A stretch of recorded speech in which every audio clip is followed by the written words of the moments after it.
யாமிருக்க பயமேன் என்பது முருகப்பெருமானின் அருள்வாக்கு. எளியோரை காக்கும் இறைவனாக முருகன் அறியப்படுகிறார். குன்று இருக்கும் இடமெல்லாம் குமரன் இருக்கும் இடம் என குன்றுகள் தோறும் கோயில்களை கொண்டுள்ளார். அத்தகைய முருகப்பெருமான் பிறப்பை பற்றி புராண கதைகள் என்ன சொல்கிறது என்பதை அறிந்து கொள்ளலாம் வாருங்கள்.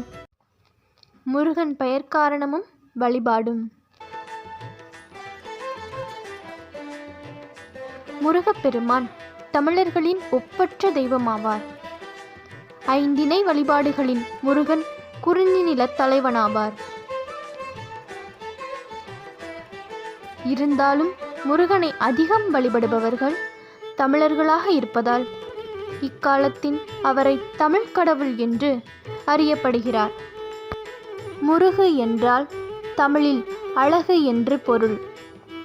அதன் அடிப்படையில் முருகனானவன் அழகன் ஆகின்றான். தமிழின் மெல்லினம், இடையினம் மற்றும் வல்லினத்தை ஒரு சேர இணைத்த பெயராக அமைந்தது.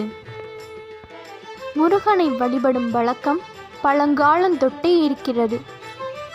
அவரை வழிபடும் மதத்திற்கு கௌமாரம் என்று இருந்தது. தமிழர்களுக்கும் முருகனுக்கும் உள்ள தொடர்பானது நெடுங்கால பிணைப்பு ஆகும். தமிழர்கள் எங்கு செல்கிறார்களோ அங்கெல்லாம் முருகனை மறவாமல் கொண்டு சேர்ப்பர். அவ்வாறு இன்று தமிழகம், இலங்கை, மலேசியா, சிங்கப்பூர் உள்ளிட்ட பல நாடுகளில் முருக வழிபாட்டை தொடர்கின்றனர். முருகப்பெருமானின் பிறப்பு. அன்னை பார்வதி தேவியின் ஒரு அவதாரத்தில் மலைகளின் அரசரான இமவான் மன்னனின் மகளாக பிறந்தார். அவர் மீண்டும் சிவனை அடைவதற்கு கடும் தவம் புரிந்தார். அவருடைய தவத்தினால் சிவன் பெரிதும் மகிழ்ச்சியடைந்தார். ஆகவே பார்வதியை மணந்து அவருடன் அழைத்து சென்றார். அவர்கள் இருவரும் கந்தமாத மலையில் தங்கினர். அங்கு சில நாட்கள் தங்களுடைய மனவாழ்வினை கழித்தார்கள். அதன் பின்பு சிவபெருமான் ஆழ்ந்த தியானத்தை மேற்கொண்டார். அப்போது பார்வதி அவருக்கு சேவை செய்வதையே தனது பக்தியான நினைத்து அவருக்கு அனைத்து சேவைகளையும் செய்தார். அந்த நேரத்தில் அசுரகுல அரசரான சூரபத்மன் மற்ற அனைத்து தேவர்களையும் சிறைபிடித்து கைது செய்தார். வானுலகம் வெறிச்சோடி இருந்தது. 3 உலகங்களிலும் பேய்களின் ஆட்சி நடந்தது. அரக்கர்கள் சிறையில் தள்ளப்பட்ட தேவர்களை கொடுமை செய்தனர். அந்த துயரங்களுக்கு உள்ளான சமயத்தில் பார்வதியின் முந்தைய அவதாரமான சக்தியின் தந்தை தட்சன் யாகம் நடத்தினார். அதற்கு பார்வதியை அழைத்தார். ஆனால் சிவபெருமானை அழைக்கவில்லை. இறுதியாக தேவர்கள் நொந்து போய் பிரம்மன் மற்றும் திருமாலிடம் தோன்றி தங்கள் பிரச்சனைகளை கூறி நீங்கள் தலையிட்டு ஏதாவது செய்ய வேண்டும் என்று வேண்டினர். அசுரர்களுக்கு கிடைத்த அற்புத வரத்தின் காரணமாக அவர்களை சிவபெருமானின் சக்தியை தவிர வேறு எந்த சக்தியாலும் அழிக்க முடியாது என்று அவர்களிடம் பரிந்துரைத்தனர். ஆதலால் சிவபெருமானும் பார்வதி அம்மையும் ஒரு குழந்தையை பெற வேண்டும்.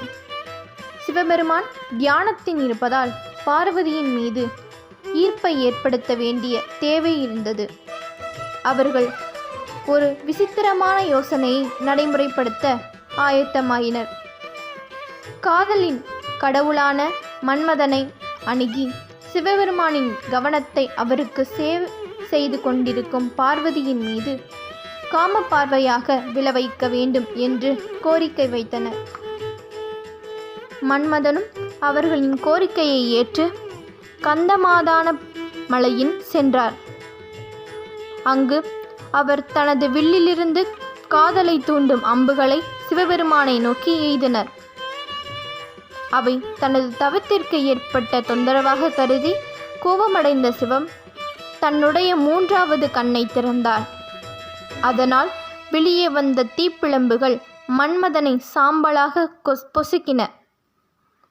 இதனால் அதிர்ச்சியடைந்த அனைத்து தேவர்களும் சிவபெருமானை அமைதிப்படுத்த வழிபாடு செய்து தங்களுக்கு நேர்ந்த இன்னல்களை தெரிவித்து எங்களுக்கு உதவுவதற்கு தான் மன்மதன் இவ்வாறு செய்ததாக மன்னிப்பு கோரினர். இதனால் சிவபெருமான் மனமிறங்கி மன்மதன் யார் கண்ணுக்கும் தெரியாமல் இருப்பாய் என்று சாபத்துடன் மன்மதனுக்கு உயிர் கொடுத்தார். மன்மதனை எரித்த அந்த 6 தீப்பொறிகள் சரவண பொய்கைக்கு அக்னி பகவானால் கொண்டு செல்லப்பட்டன. அங்கு அந்த 6 தீப்பொறிகளும் அழகிய 6 குழந்தைகளாக வடிவம் பெற்றிருந்தன. அந்த 6 குழந்தைகளும் 6 கார்த்திகை பெண்களின் பராமரிப்பில் வளர்க்கப்பட்டன. ஒருமுறை சிவபெருமானும் பார்வதி அம்மையாரும் அந்த சரவண பொய்கைக்கு வந்திருந்தனர். அப்போது தியான பார்வதியில் அந்த 6 குழந்தைகளையும் ஒன்றாக கட்டி தழுவி அவர்களை ஈசனது தத்பூஷணம், வாமதேவம், அகோரம், சக்தியோஜம் மற்றும் ஆதோமுகம் ஆகிய 6 முகங்களுடன் ஒரே உருவமாக மாற்றினார். அத்தகைய முருகப்பெருமான் பக்தர்களால் சண்முகன், முருகன், சுப்பிரமணியன், கந்தன், கார்த்திகேயன் மற்றும் இன்னும் பல பெயர்களில் அழைக்கப்படுகிறார். அன்னை பார்வதி முருகப்பெருமானுக்கு தனது சக்திகளை உள்ளடக்கிய வேல் ஒன்றை பரிசாக வழங்கினார். அந்த வேலை கொண்டு முருகன் சூரபத்மனும் போரிட சென்றார். போரில் சூரபத்மன் 2 ஆளாக பிளக்கப்பட்டார். பிறகு அசுரனான சூரபத்மன் முருகனிடம், இறைவா, நான் உங்களுடனே இருக்க விரும்புகின்றேன் என்று வேண்டியதால் ஒரு பாகத்தை சேவலாகவும் ஒரு பாகத்தை மயிலாகவும் மாற்றினார். அதில் சேவல் முருகப்பெருமானின் கொடியிலும் மயிலானது முருகப்பெருமானின் தன்னகத்தே கொண்டுள்ளார்.